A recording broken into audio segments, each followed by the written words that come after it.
Porque no solo de pan vive el hombre, sino de toda palabra que sale de la boca de Dios, dijo Jesús. Por eso nos convocamos todos los días para ser reavivados por su palabra. Hoy leemos y meditamos sobre San Mateo capítulo 22. Pero antes pedimos la bendición de Dios. Padre nuestro que estás en los cielos, al leer y meditar en tu palabra, queremos suplicarte que tu Espíritu nos guíe. Lo hacemos necesitados y agradecidos. En el nombre de Jesús. Amén. El capítulo 22 de San Mateo se inicia con la parábola de las bodas, de alguien que tenía una fiesta de bodas, que había hecho las invitaciones pertinentes para participar con los invitados en el banquete de bodas para su hijo. Y llegó el momento en que los invitados tenían que venir, pero algo pasó, dice versículo 3, que se negaron a asistir. Versículo 4, entonces mandó a otros siervos y les ordenó, digan a los invitados que ya he preparado mi comida, ya han matado mis bueyes, mis reses cebadas, todo está listo, vengan al banquete de boda. Pero otra vez no hicieron caso y se fueron cada uno a su campo o a su negocio.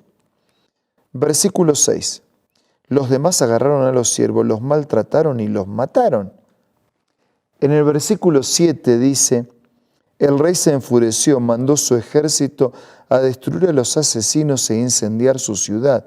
Y luego dijo a sus siervos, el banquete de bodas está preparado, pero los que invité no merecían venir. Vayan al cruce de los caminos e inviten al banquete a todos los que encuentren. Así que los siervos salieron a los caminos, reunieron a todos los que pudieron encontrar, buenos y malos, y se llenó de invitados el salón de bodas. Cuando el rey entró para ver a los invitados, notó que allí había un hombre que no estaba vestido con el traje de boda. Amigo, versículo 12, ¿cómo entraste aquí sin el traje de bodas?, le dijo. Y el hombre se quedó callado.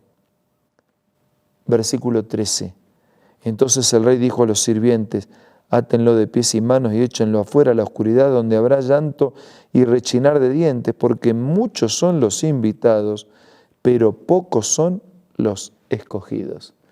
Esta parábola de la boda tiene que ver con la invitación de Dios a la salvación, a su reino y a la eternidad.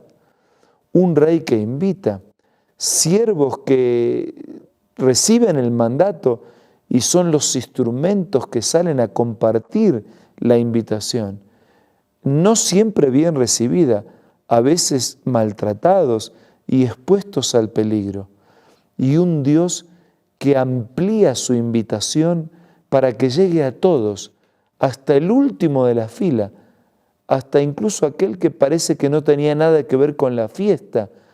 Todos son invitados, pero para entrar hay que tener el vestido de bodas apropiado, estar vestido del manto de justicia que solo la justicia de Cristo puede proveer. Rechazar la invitación nos lleva a la destrucción. Intentar entrar sin habernos preparado nos hace dignos de la condena y de la justicia. Pero todos son invitados para participar de la gran fiesta de boda del banquete del Hijo. Versículo 15 en adelante aparece una pregunta hecha por los fariseos para tenderle una trampa a Jesús en relación al tema de los impuestos. Así que enviaron, dice versículo 16, algunos de sus discípulos junto a los herodianos, los cuales dijeron, Maestro, sabemos que eres un hombre íntegro, que enseñas el camino de Dios de acuerdo con la verdad, que no te dejas influir por nadie porque no te fijas en las apariencias. Danos tu opinión. ¿Está permitido pagar impuestos al César o no? Jesús, conociendo sus malas intenciones, replicó, hipócritas, ¿por qué me tienden trampas? Muéstrenme la moneda para el impuesto, y se la enseñaron. ¿de quién es esta imagen y esta inscripción?, preguntó. Del César, respondieron. Entonces, denle al César lo que es del César y a Dios lo que es de Dios. Y al oír esto se quedaron asombrados, así que los dejaron y se fueron. Buscaban la trampa de que si decía que no era necesario pagar los impuestos, se estaba exponiendo, ¿no?, como un ciudadano que falta el respeto a su comunidad. Por eso Jesús, sabio como siempre, dijo al César lo que es del César, a Dios lo que es de Dios. Un buen religioso tiene que ser también un buen ciudadano. Aunque algunos digan, pero mire que no administran bien, que no siempre hay limpieza en la administración. Nosotros tenemos un buen religioso tiene que ser un buen ciudadano. Cumplir con todas las leyes del país es la responsabilidad de todo religioso, como también lo es de quienes no lo son. Desde el versículo 23 en adelante aparece otro tema que tiene que ver con el matrimonio en la resurrección. Dice que los saduceos, que decían que no hay resurrección, se le acercaron y le plantearon un problema. Maestro, Moisés nos enseñó que si un hombre muere sin tener hijos, el hermano de este hombre tiene que casarse con la viuda para que su hermano tenga descendencia. Y así le cuentan la historia de alguien que el primero se casó, murió como no tuvo hijos, dejó la esposa a su hermano y así, ¿no? Se fue casando con los 7. Por último murió la mujer. Ahora bien, versículo 28. En la resurrección, ¿de cuál de los 7 será esposa esta mujer? Ya que todos estuvieron casados con ella. Y Jesús contestó. 29. Ustedes están equivocados porque desconocen la Escritura y el poder de Dios. En la resurrección las personas no se casarán, ni serán dadas en casamiento, sino que serán como los ángeles que están en el cielo. Pero en cuanto a la resurrección de los muertos, ¿no han leído lo que Dios les dijo a ustedes? Yo soy el Dios de Abraham, de Isaac, de Jacob. Él no es Dios de muertos, sino Dios de vivos. Y al oír esto, la gente quedó admirada por su enseñanza.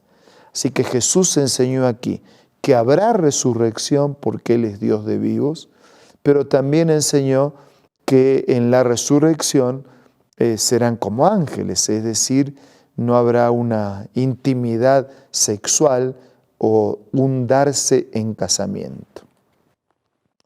Versículos 34. ¿Cuál es el mandamiento más importante?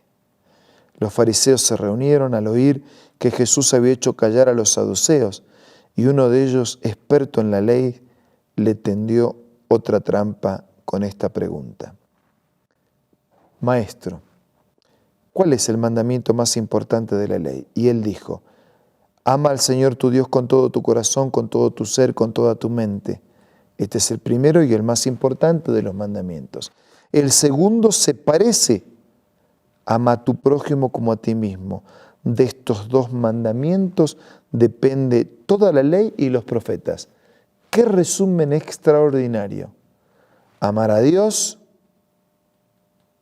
por sobre todas las cosas, con todo el corazón, con todo el ser, con toda la mente, con toda la vida, y amar al prójimo como uno mismo.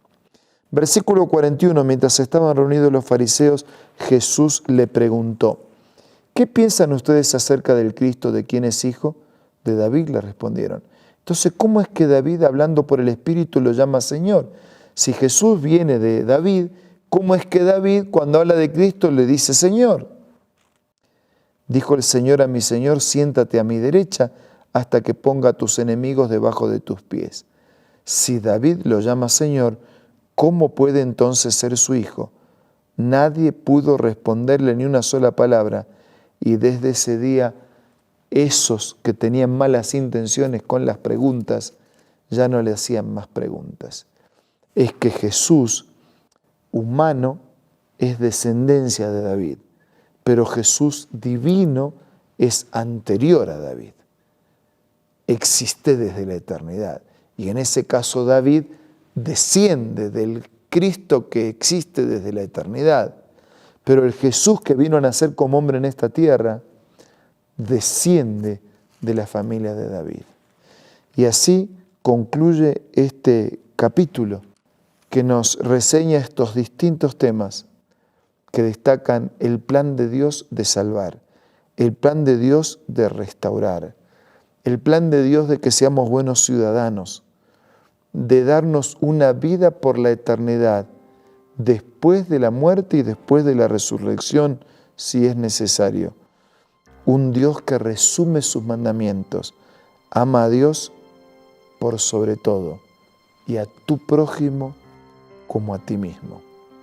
Ahora, frente a estas verdades, tenemos la oportunidad de hablar con Dios a través de la oración.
Padre nuestro que estás en los cielos, te pedimos que nos bendigas y nos ayudes a respetar el mensaje de este capítulo, a animarnos con las promesas de salvación, de resurrección, de eternidad, a amarte a ti por sobre todas las cosas y al prójimo como a nosotros mismos. Bendice a todos nuestros amigos y hermanos. Te lo pido y te lo agradezco en el nombre de Jesús. Amén. Que tenga usted el mejor de los días. Nos reencontramos mañana para seguir siendo reavivados por su palabra.